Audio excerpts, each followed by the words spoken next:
hostile. 12 o'clock and 6 miles.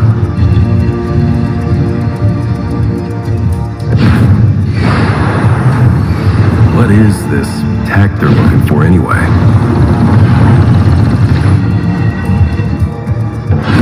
It's some kind of weapon left by the ancients. The kind that decides who wins the war. Have Moloch's warriors been here before?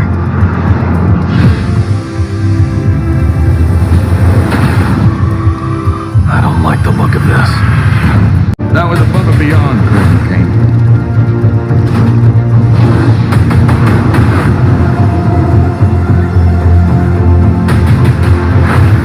Isn't the Lambda site off-world, sir?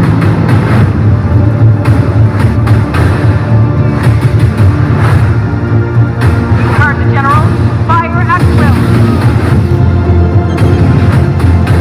They're attacking the target. Preparations complete.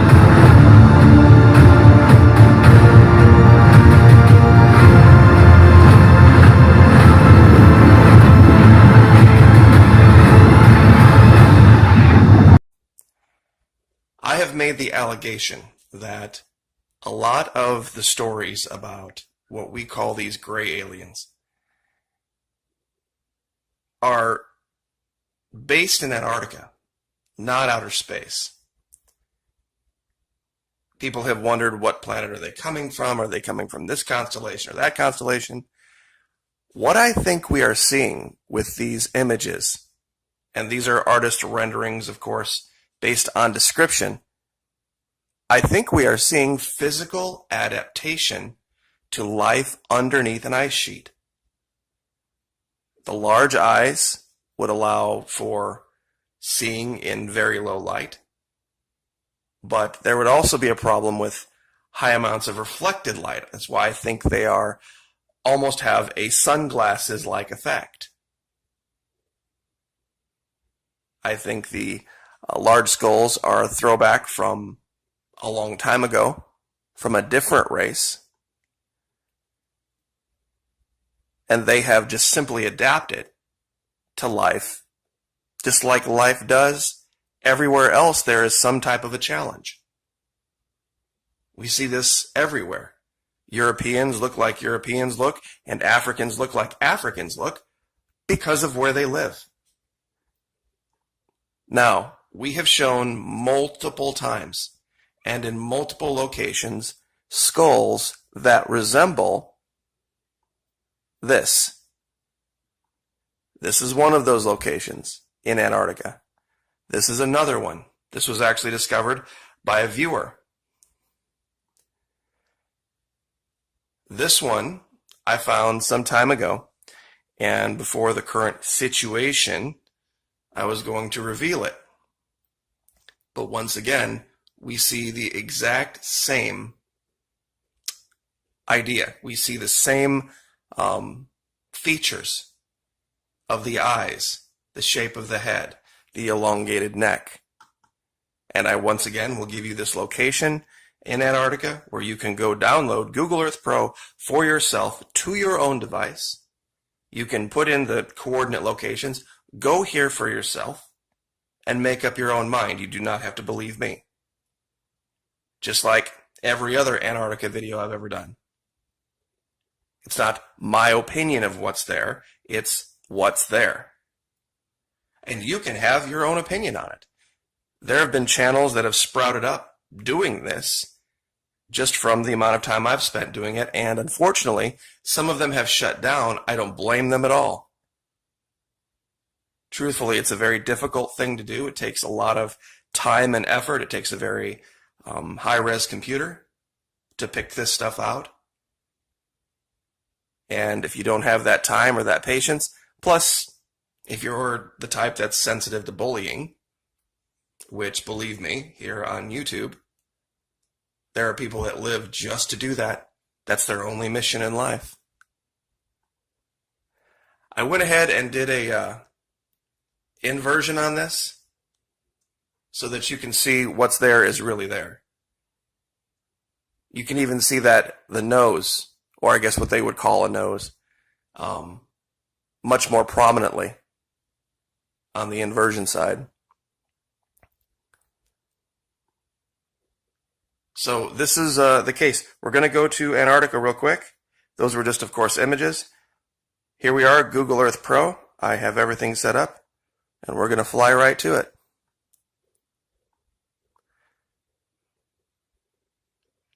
This is the 3/15/2004 layer. You have to orient looking just north by northeast. And it really doesn't matter the angle of attack. You can look straight down and find this. And there it is. Plain as day. There are some things around it that we have visited before. It looks like there might be something else up here. I'm not exactly sure yet what that is. But that's usually the case. When you find something prominent like this, there's always stuff around it. And here as well. But zooming out, to give you an idea, I think one of the last Antarctica videos we did, I had talked about this de-thinned great white. And that there may be multiple different things going on down there. And that's what this kind of looks like right here. You can see the underside of the mouth. You can see the body.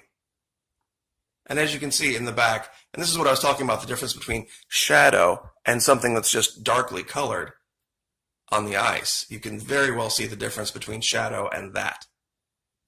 This almost has some purplish hues, some bluish hues to this gray. And so this is, we had measured this once, and it's more the length of a megalodon than it is a great white. It would be the biggest great white in history, just because of the markings. But another thing, we'll go back to that real quick, the new alien find here. And we're going to do a quick measurement on this. And it's right in line with all of the other skulls that we have found, size-wise. And I think I may have an explanation for the size on this.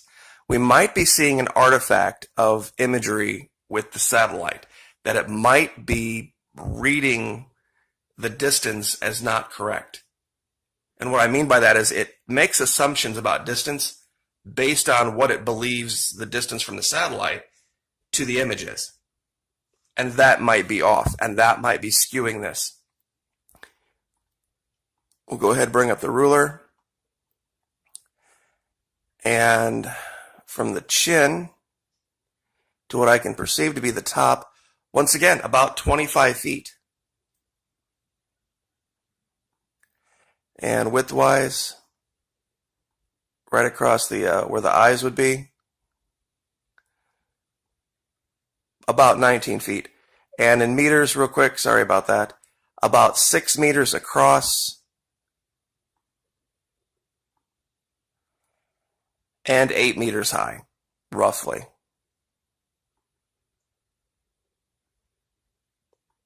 So that's what we're looking at. Like I said, this could be some type of an ice reflection. Perhaps this is a statue. 25-foot statue, not really out of the realm of possibility.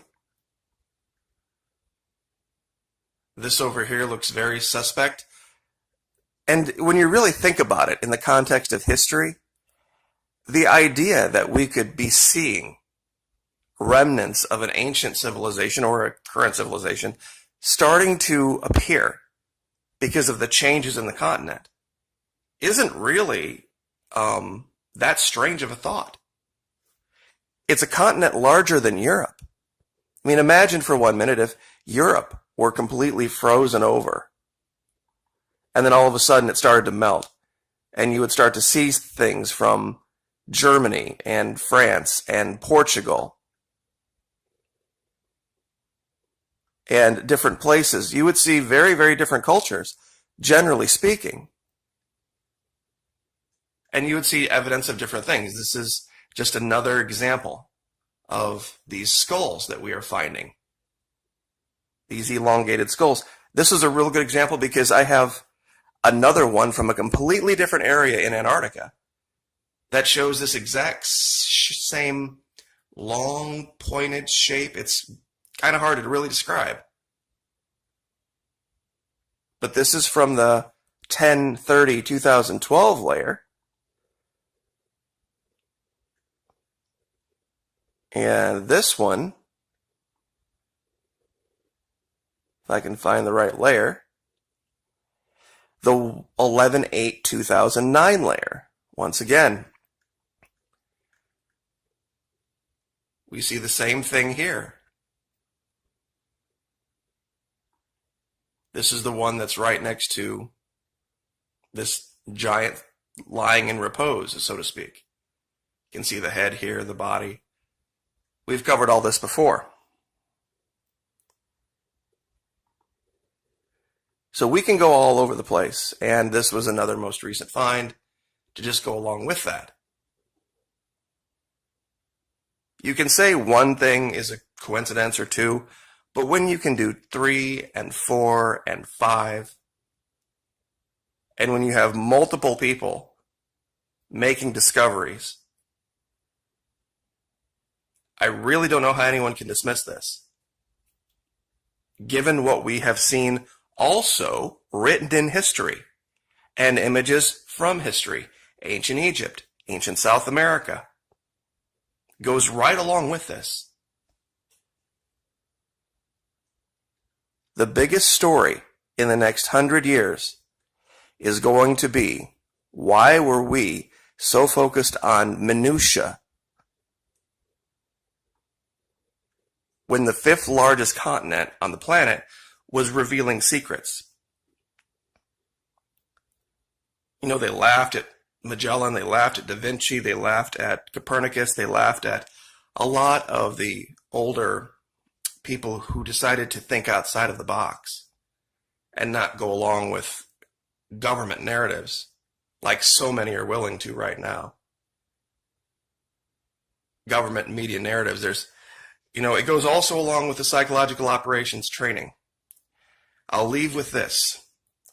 The biggest problem we have right now is there is a huge group of people on the planet who believe they are thinking when they are really feeling.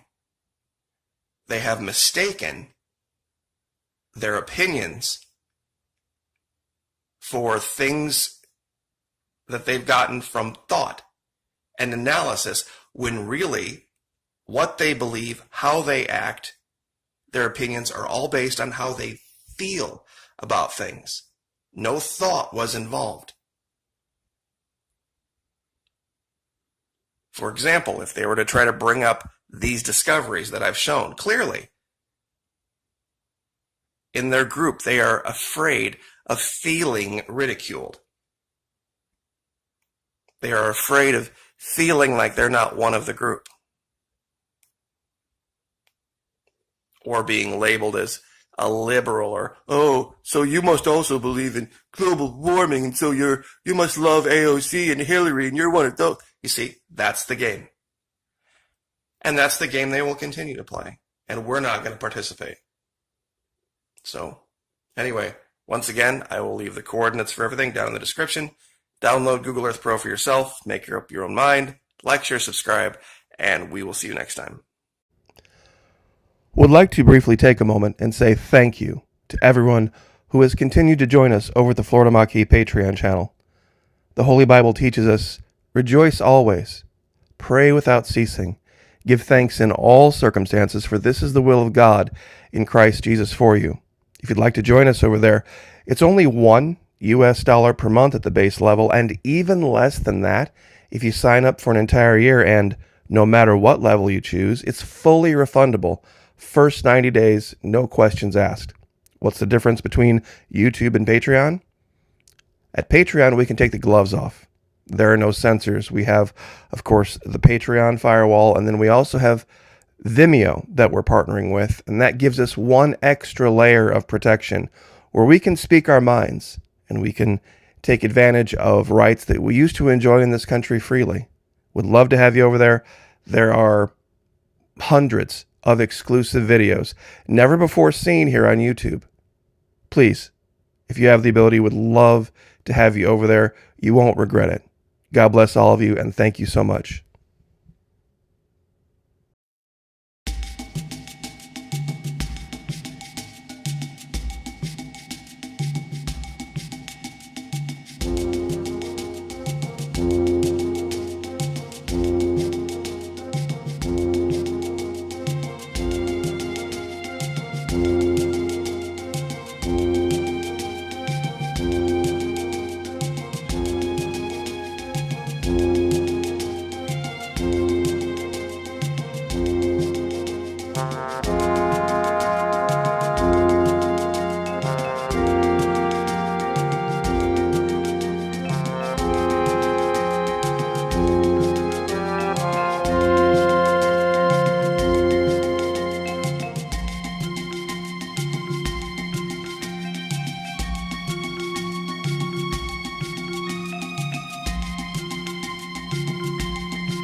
Hostile, 12 o'clock and 6 miles.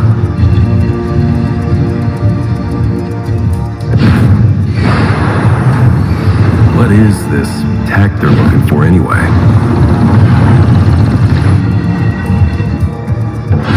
It's some kind of weapon left by the ancients. The kind that decides who wins the war. Have Moloch's warriors been here before?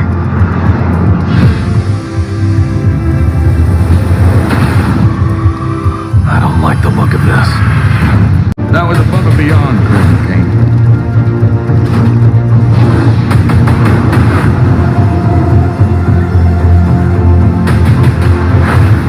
Isn't the Lambda site off-world?